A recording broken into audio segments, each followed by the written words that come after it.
Ayon sa PLA Navy ng China mga kapatid, meron daw plutonium ang Japan para sa 5,500 nuclear warheads. No, pag-usapan natin 'to mga tol. I'm just a young nigga chillin' on it. First time I seen ice was a Ayon dito sa report mga kapatid mula rito sa Net25, ayon din sa PLA, ito yung mga sundalo ng China, meron daw sapat na plutonium ang Japan para makagawa ng 5,500 nuclear warheads. Ganun karami mga tol. Yung kaya daw gawin ng Japan na alam naman natin noon pa nila tinututulan, di ba? Yung sasagawa ulit ng militarismo nitong Japan is tinututulan niya ng China. Di natin alam mga kapatid kung anong kinakatakot nila rito sa Japan. Siguro dahil nga meron silang trauma dito, no? Dahil naging malupit talaga ang Japan itong World War II, mga tol. So pag-usapan natin itong balitang ito mula rito sa Net25 at mamaya meron tayong pag-uusapan isa pang mahalagang bagay ngayon dito sa nangyayaring digmaan dito sa Middle East. Unahin muna natin to mga tol. Ayon naman sa People's Liberation Army o PLA Daily, may sapat na plutonium ang bansang Japan para gumawa ng 5,500 nuclear warheads. Ganong karami, no? 5,500 nuclear warheads. No, ang kaya nilang gawin, no? Anilang 44.4 tons na plutonium ng Tokyo ay noong taong 2024 pa umano available. Nagbabala rin ng PLA Daily na pwedeng maging de facto nuclear armed state ang Japan sa maikling panahon kung makakawala ito sa tatlong non-nuclear principles. Sinabi pa sa report na nagpondo ng 17.5 billion yen, katumbas po yan ng 109.6 million US dollars para sa Advanced Technology Transition Research Program ito noong taong 2025. Alam niyo mga tol, sa lahat ng bansa sa mundo, etong Japan ang nakaranas ng ganitong uri ng armas, no, sa kanilang bansa mismo. 'Di ba? Nung ikalawang digmaang pandaigdigan dahil hinulugan sila ng Amerika 2 beses dun sa Nagasaki at saka sa Hiroshima. Alam ko nagsalita na ang Japan na hindi nila gagawin na magkaroon ng nuclear dahil alam nga nila kung ano ang epekto nito dahil sila mismo first hand naranasan nila yan mga tol. Alam nila kung gaano kalala, kung gaano kasama, 'di ba, ang uri ng ganyang uri ng sandata. Pero ayon sa PLA mga tol, is meron na daw sapat na plutonium itong Japan noong 2024 pa na sapat mga tol para makagawa ng 5,500 nuclear. So isa siguro to mga tol sa pinangangambahan ng China kapag ang Japan is nagkaroon ng ganitong uri ng digmaan. Dahil itong Japan mga tol, hindi naman to pahuhuli sa teknolohiya. Bagamat medyo naano sila sa military nila, matagal silang nanahimik, matagal silang napahinga dahil nga sa kasunduan nila. Pero ngayon is unti-unti na silang nagbabalik. Di nga natin alam, baka pa sikreto, may Gundam pa to sa loob di ba? Tuloy natin. Gagamitin nila ang pondong ito para gawing military use ang civilian technology ng Tokyo. So ito mga report mga tol, ano sa tingin nyo? Posible kaya na ang bansang Japan is gumawa ng kanilang mga sariling nuclear warheads? No, ito yung report mula rito sa PLA, no? PLA Daily, no? People's Liberation Army ata ang meaning ng PLA sa China mga tol, no? Ngayon, eto na.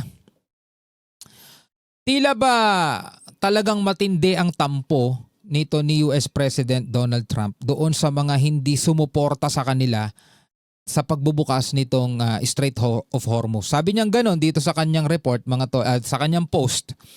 All of those countries that can't get jet fuel because of the Strait of Hormuz like the United Kingdom, ito particular yung United Kingdom, which refused to get involved in the decapitation of Iran. Kasi nga 'di ba, naalala ninyo na nawagan si Donald Trump sa lahat ng mga bansang apektado na magpadala daw ng warship nila dito sa Strait of Hormuz para mabuksan.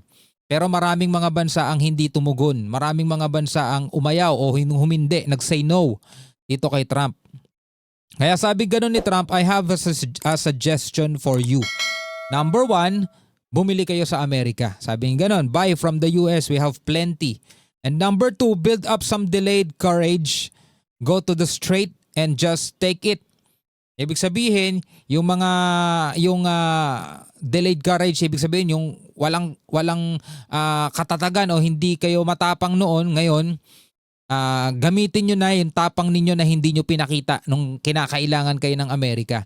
At pumunta kayo dito sa Strait at kunin ninyo yung mga langis na kailangan ninyo.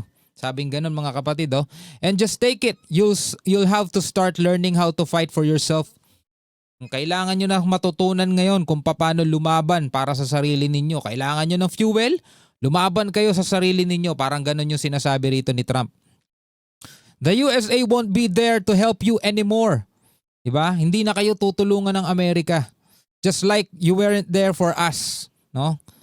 Iran has been essentially decimated.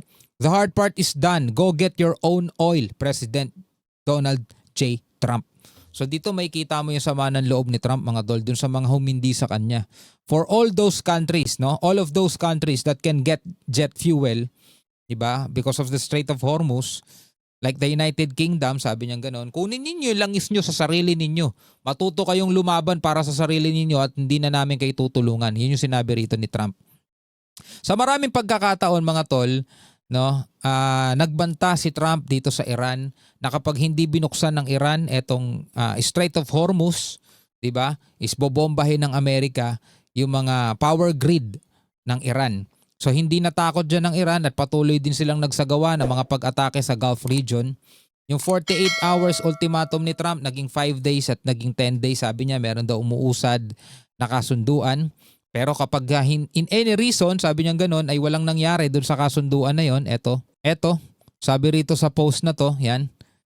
If for any reason the deal is not shortly reached, which it probably will be, and if the Hormuz Strait is not immediately open for business, we will conclude our lovely stay in Iran by blowing up and completely obliterating all of their electric generating plants. Yan ang sabi ng Amerika. But then again, nagbago na ulit ang isip ni Trump at sinabi niya, President Trump told aides he's willing to end the U.S. military campaign against Iran even if the Strait of Hormuz remains largely closed, mga tol.